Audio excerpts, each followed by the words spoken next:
je veux rendre grâce à Dieu. Filmez le témoignage, s'il vous plaît. Je veux rendre grâce à Dieu. Est-ce qu'on m'écoute? Oui, je veux rendre grâce à Dieu pour ce que Dieu a fait. Donc, je rends grâce à Dieu pour ce qu'il a fait. Quand j'étais encore plus jeune, je n'avais peut-être 3 cheveux blancs. Hein. Pasteur, non, là, c'était pas pasteur. Ça s'est passé à la maison, dans mon domicile. Mon mari, voilà, mon mari. Oui, c'est mon mari, hein, c'est vraiment à moi. Donc, mon mari a reçu un appel téléphonique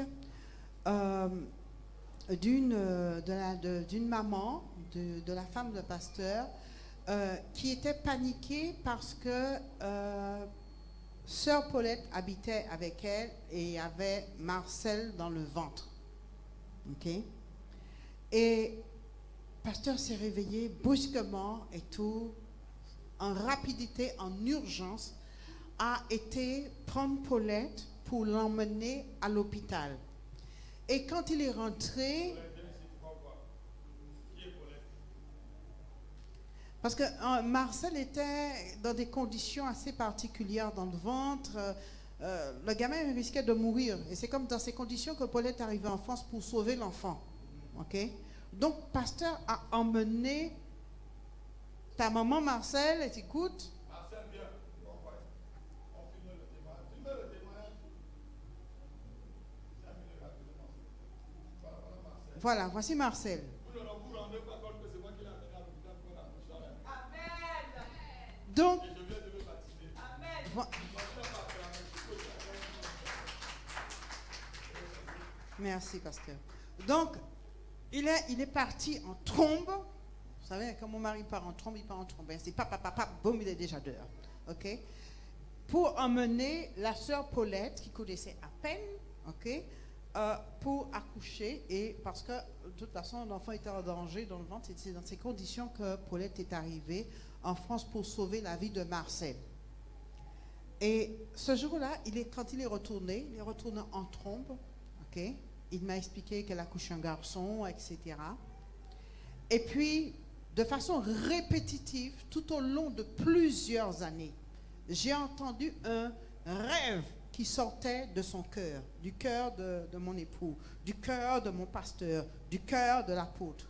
Son rêve, c'était un jour de voir Marcel dans le Seigneur et Marcel baptisé. Et Dieu a écouté, Dieu a entendu et Dieu a accompli. Maintenant, nous avons des cheveux blancs et nous voyons cela. Et moi, je prophétise aujourd'hui que nous aurons encore plus de cheveux blancs. Et nous verrons Marcel servir le Seigneur. Je m'asserai, Marcel. Je vais m'asseoir et je vais t'écouter prêcher l'évangile. C'est à ça que Dieu t'appelle. Que le nom du Seigneur soit béni. Acclame le Seigneur. C'est la relève que nous on prépare. Témoignage rapidement. Viens rapide. Prends un micro. Et on va rendre grâce à Dieu pour la fin. Vite là. Ouais, le micro. Donnez-lui un micro. Augmentez son micro. Je n'avais pas prévu de faire ce témoignage, mais je suis pressé par Dieu pour le faire. On n'entend rien du tout. J'avais pas prévu de faire ce témoignage, mais bien fort. Je n'avais pas prévu de faire ce témoignage, mais je suis pressé par l'Esprit de Dieu pour le faire. Je me suis levé par la foi pour dire que j'allais participer à la tour. Pas parce que j'avais les moyens, mais parce que je sais que c'était une nécessité et un besoin pour la mission Lermont. Et au moment où j'ai fait ce vœu, j'avais compris.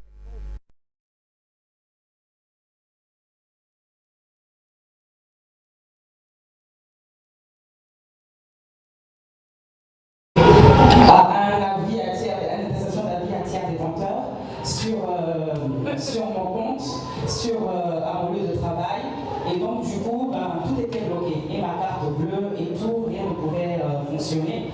Donc j'ai appelé. Il se permet d'ouvrir la carte de ma fille. Continue le témoignage. Et du coup, j'ai appelé ma conseillère et elle me dit que non, tant que l'ATD n'a pas été ôté, on ne peut pas débloquer l'argent que vous avez mis de côté pour pouvoir faire le paiement. Et si vous ne faites pas le paiement, vous ne pouvez pas utiliser la carte bleue puisque la carte bleue est bloquée. Donc, du coup, je suis allée sur le site des impôts pour faire un prélèvement sur le compte. Donc, j'ai saisi le prélèvement s'est présenté, mais il n'y avait pas les fonds nécessaires sur le compte. Donc, la banque m'a appelé et je lui ai dit, mais puisqu'il y a le compte qu'on doit débloquer, si vous payez, vous pouvez après faire le déblocage pour pouvoir remettre l'argent et remettre le compte d'équerre. Donc, pour moi, c'est payé. Donc, j'attends, j'appelle les impôts pour savoir s'ils ont reçu le prélèvement. Et le lundi, ils n'ont pas reçu. Je rappelle je rappelle vendredi. Quand je les appelle, le monsieur me dit si le prélèvement il est arrivé, on l'a reçu. Et du coup, on va envoyer à votre travail et aux banques la main levée pour qu'on puisse débloquer vos cartes. Donc, j'attends le lundi, j'appelle à ma banque, le mardi plutôt. Elle me dit non, qu'on a refusé le paiement.